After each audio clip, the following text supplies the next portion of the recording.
Welcome to another episode of The Dissection. Load shedding is back, and it's back with a vengeance. A few weeks ago, before the State of the Nation address, it seemed there would be a weekend of load shedding, a weekend special. Your weekend special of load shedding. But this was quickly reversed. It would have been very bad, actually, if before the State of the Nation address, there was load shedding. It would have undermined the president's speech. It would have taken away part of the success story that he was selling in the State of the Nation. And I think as such, everybody worked hard to make sure that there would be no load shedding before the State of the Nation address. But this particular weekend was not to be the same. This particular weekend, we got the weekend special. Your weekend special. Brenda Fassie came back, not from heaven, but in load shedding. She's back in load shedding, weekend special. So we got a statement on Saturday from Eskom. The first statement read as follows. Following over 20 days of uninterrupted electricity supply, Eskom has encountered another temporary setback. As a result, stage 3 load shedding will be implemented from 5:30 today until further notice. Eskom will give an update on Sunday, the 23rd of February. That's today when I'm recording this. The second statement came out on the 23rd of February, and it went from bad to worse. It went from mild to peri-peri. And here's what Eskom said. Eskom regrets to announce that stage 6 load shedding was implemented at 1:30 a.m. due to multiple unit trips at Camden Power Station and will continue until further notice. The measure followed the implementation of Stage 3, necessitated by multiple unit trips at Majuba Power Station and a unit trip at Medupi that resulted in a loss of 3,000 megawatts in generation capacity, while planned maintenance accounted for 7.5 thousand megawatts. Additionally, to replenish energy reserves and prepare for the week ahead, Stage 6 load shedding was essential. Emergency reserves. Keep an eye on that. The minister gave a press briefing today at 11, and the press briefing basically was him apologizing for the load shedding, reminding everybody that there's been about 300 days of uninterrupted load shedding and giving an update.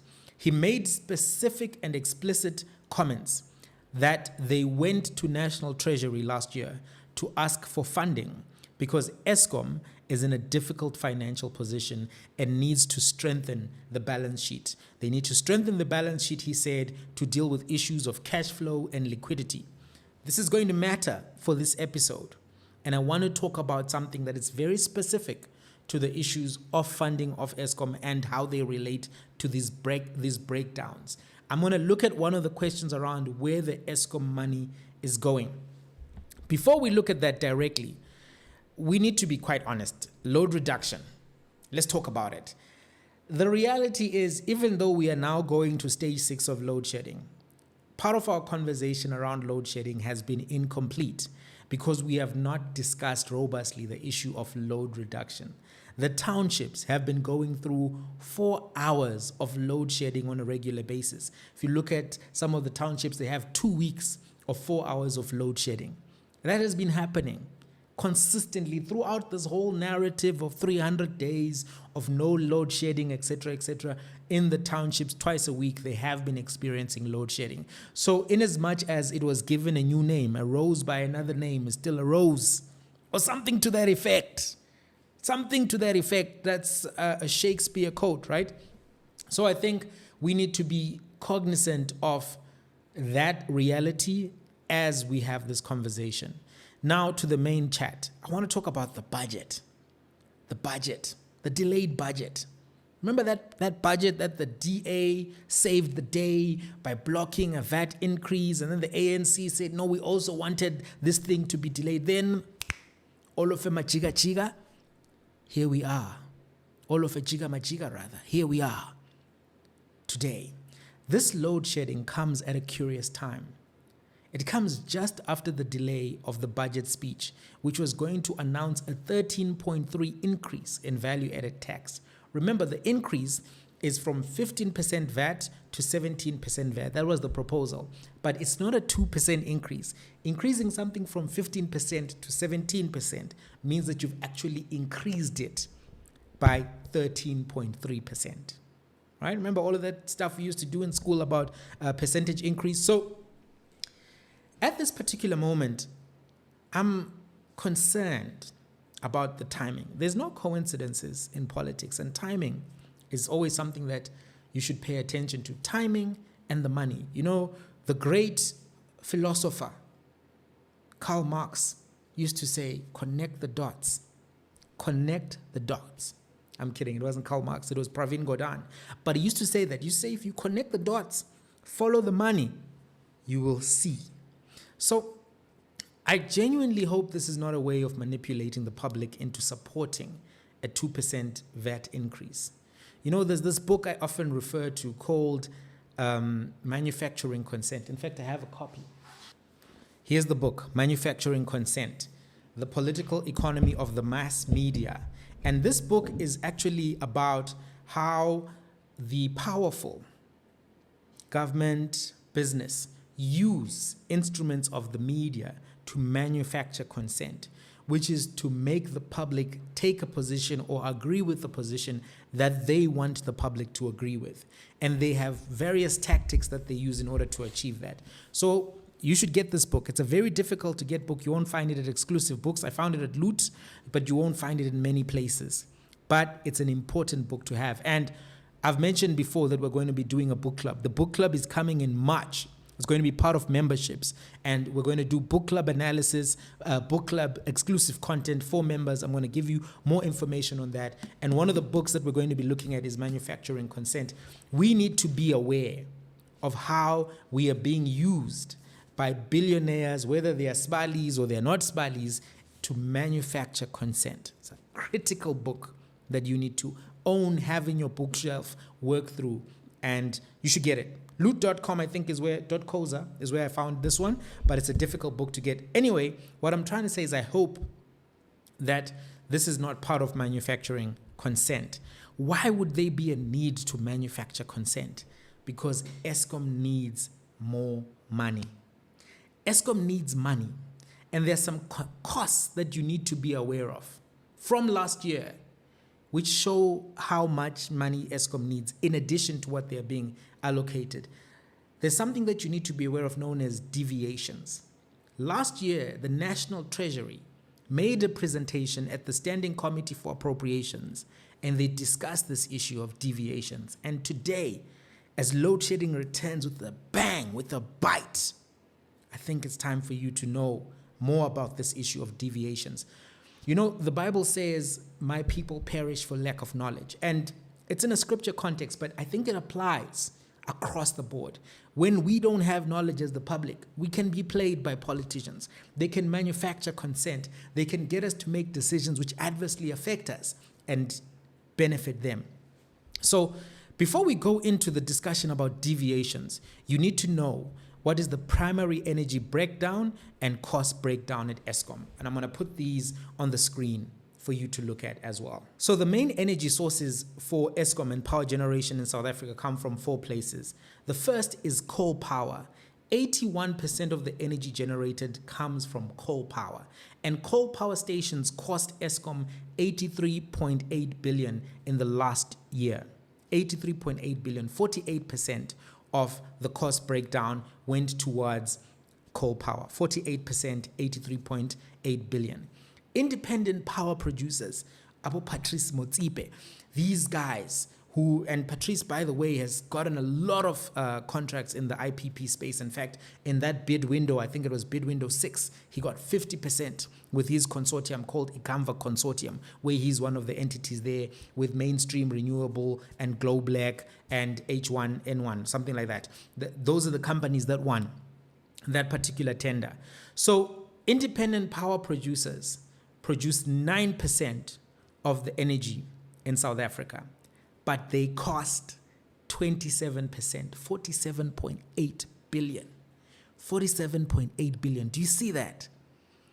9%, but 47.8 billion, 27% of the money Eskom spent on energy generation went to independent power producers. That should tell you that the rosy story that we've been told about independent power producers, it's not so rosy if you think about it. It's not so rosy. Nuclear, 4% of the energy comes from nuclear. Only 2.8 billion was spent. 2% of all of the revenue went towards nuclear. So it seems nuclear actually long-term is an affordable option. Then you've got open cycle gas turbines. They contributed 2%, but 2% from burning diesel. But the cost, remember he said they're running out of reserves, out of supplies and all of that stuff. He was talking about diesel, not coal. Coal is cheap.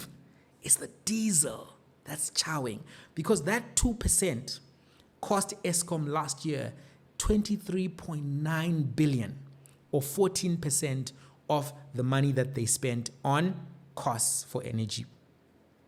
23.9 billion, 24 billion basically. If you think about it, this, just in case you didn't know, open cycle gas turbines are power stations that use diesel as their primary resource. And that is a very expensive way of generating energy. And if you look at the cost of burning diesel in 2024, you can observe that 24 billion for 2% is not a good return on investment.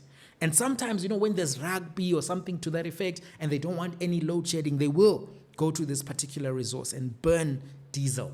But the costs are exorbitant. So now that you have a picture of the primary energy breakdown and the primary costs around energy generation, we need to talk about deviations. And this is what you need to understand about deviations. Before we go into it further, you need to know about supply chain management in Eskom and in government. So the supply chain management regulations of March 2005, which were issued in terms of the Public Finance Management Act, established, among other things, requirements for supply chain management systems, the establishment of supply chain management units, training of supply chain management officials, procurement of goods and services, disposal and letting of state assets, compliance with ethical standards, avoiding abuse of the supply chain management systems, and reporting of supply chain management information. Now, there's a provision in those supply chain management regulations which allows for procurement through deviations, right? And this is provided for in the Treasury regulations of Treasury Regulation 16A6.4. 16A6.4. It says the following: in a specific case, it is impractical to invite competitive bids. The accounting officer or accounting authority may procure the required goods or services by other means, provided that the reasons for deviating from inviting competitive bids must be recorded and approved by the accounting officer or accounting authority. Hey, here come the tenders. Here come the tenders with no competition. Can you see where the... Guys, I don't have a problem with slay queens, with yellow thighs. I don't have a problem with these Konka, Moloko, Zanzu people. But... hey, this is where the problems start. This is where the problems start. When you have these deviations. Deviations lead to situations which lead to complications which end up at Moloko. Slave queens love deviations, I'm telling you now. So, you know now that there's Treasury Regulation 16A6.4. And it allows for procurement by other means. And procurement by other means includes limited bidding, a bidding process reserved for a specific group or category of possible suppliers, who the written price quotation within the threshold is not determined by National Treasury, and procurement that occurs in an emergency situation or urgent cases. So when there are breakdowns, that's when these things get triggered. When there are breakdowns, when there's emergency load shedding, things of that nature. Hey, so what happened with deviations last year? In quarter 2 of 2024, there were 1,632 deviations reported to the National Treasury. Of the 1,632 deviations reported, 1,304 deviations deviation transactions were part of the top 20, right? Of the 1,632 deviations reported, 1,304 of those were part of the top 20. The grand total amount of deviations amounted to 26 billion rands. The total amount of the top 20 deviations amounted to 25.5 billion. Now, what's got to do with Eskom, you may wonder? Eskom's deviation amount amounted to 23 billion, representing 91% of the top 20 deviations. When compared to the first quarter of 2024 deviations, what was observed around Eskom is that in quarter one of 2024, Eskom reported 18.66 billion in deviations. And in quarter two of 24, this increased to 23.33 billion, an increase of 4.67 billion in deviations. 40 billion of deviations to one company, Eskom. Some reasons that were given: the ongoing energy crisis necessitates emergency procurement for additional power resources. Coming from City Power was one of the big ones, and original equipment manufacturer maintenance. There's a company called KSB Pumps Private Limited. So what Treasury then said further to this, in their analysis of deviations by suppliers who were in the top 20, in quarter two of 2024, there were 1,214 suppliers who were engaged in deviations reported to National Treasury. Of the 1,214 deviations reported, 20 suppliers had a total rand value of 17 billion and among the top 20. KSB Pumps and Valves Private Limited had a total amount of deviations which amounted to 6 billion awarded by Eskom.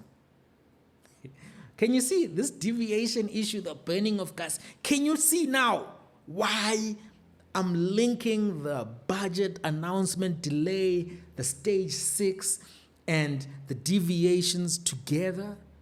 Can you see how it is coming together? Here's my thought around deviations. First and foremost, I think Eskom should actually move aggressively towards making its own parts. Eskom can hire engineers. There are lots of engineers coming out of universities who are highly talented, who can make this equipment. Elon Musk basically built Tesla, SpaceX on the back of going to universities, hiring highly qualified graduates, offering them good return on investment in terms of salaries, offering them space to be who all they could be. He hired a few senior engineers who had excellent qualifications to oversee this young army of engineers, but that was basically the story. And I know this because I have a book on this. In fact, I have two. Let's look at them. The first one is by Ashley Vance. It's somewhere, I can't find it, but here is the other one, which was written by Walter Isaacson. So this is another book that we're going to look at in the book club. Look, Elon Musk, so much is happening with this dude, and so much that we need to talk about, but we're going to look at it in the book club. It's important. Starlink, SpaceX, Tesla, Doge, Department of Government Efficiency, all of that. We need to look at all of that. It's part of the book club. You need to study these individuals who are great in history to understand what they're doing, to try to better be able to be strategic, also to learn from their successes. And as much as they may have problematic attributes, we need to learn from them. So anyway, we know from Elon Musk's story that it's possible to build a successful engineering entity by hiring the right talent. I don't think that right now, using KSB pumps to this extent is going to be of value. And it looks to me that Eskom has given KSB pumps and valves lots of power here, and this is coming at a significant cost. And when their things break down, they have to be called in to come and fix them. It looks like their parts do keep breaking down, because what we heard is that, look, this broke, that broke, this broke, that broke. Original equipment manufacturer parts are breaking, right? And this is what needs to be addressed. And to be honest with you, if I was an original equipment manufacturer, I wouldn't make things that last forever for Eskom. I wouldn't. Eskom would for themselves, because it saves them 6 billion. But I wouldn't, as an original equipment manufacturer, do that. And by the way, Eskom looked into, the National Treasury did some trends and observation analysis, which they presented to the Committee on Appropriations, and this is what they said. Increased deviation from the competitive increased deviation from the competitive bidding process was observed. And when they zoomed into Eskom and KSB pumps and valves, which took the bulk of deviations in Q1 and Q2, they observed that very little can be done in the short term because the supplier is an original equipment manufacturer, and only the supplier can maintain their custom-based equipment. Can you see can you see how it So what they wanted, what they also observed is that there was poor procurement planning, poor implementation of projects leading either to contract expansion or single source deviations, poor governance structures, contracts which resulted in audit findings which indicate irregular expenditure. Deviations, irregular expenditure, these companies that are making custom equipment that breaks, that then leads to the power plants. Can you see? Can you see what's going on? So I actually think that we need to be very aware of everything that is at play. Load shedding is a horrible experience. Water shedding is far worse, but load shedding is a horrible experience. It's costly. It costs a lot to be able to deal with those issues. And it's something that I think we need to talk about from looking at the generation side, the maintenance side, and the financial side. I sincerely hope that what's happening now is not manufacturing consent to get more money, which will end up in these, irregular tenders, in these processes which are deviations, and in the hands of slay queens at Moloko and Konka and all of these other places, these slay queens with yellow thighs. I've got no problems with them. But we know that we are seeing people driving big Range Rovers with no work experience, no employment prospects, just the fact that they know so-and-so who has a contract where. So I really think that this is a conversation that I've been a little bit lighthearted about it because, sometimes you have to find humor everywhere. Otherwise, you won't make it. I think that's why God gave us a sense of humor. But this issue of deviations, 40 billion last year in the first 2 quarters, meaning that if it continued into Q3, Q4, it was 80 billion. Can you see why the issue of VAT going up is important to government? But can you also see where the problems are in Eskom leading to these costs? And it doesn't look like they're being fixed. It's an issue. It's a conversation that I think needs to go on with more information and more scrutiny around these deviations and these entities that are getting billions from their contracts with Eskom. Till the next one, let's have a conversation in the comments.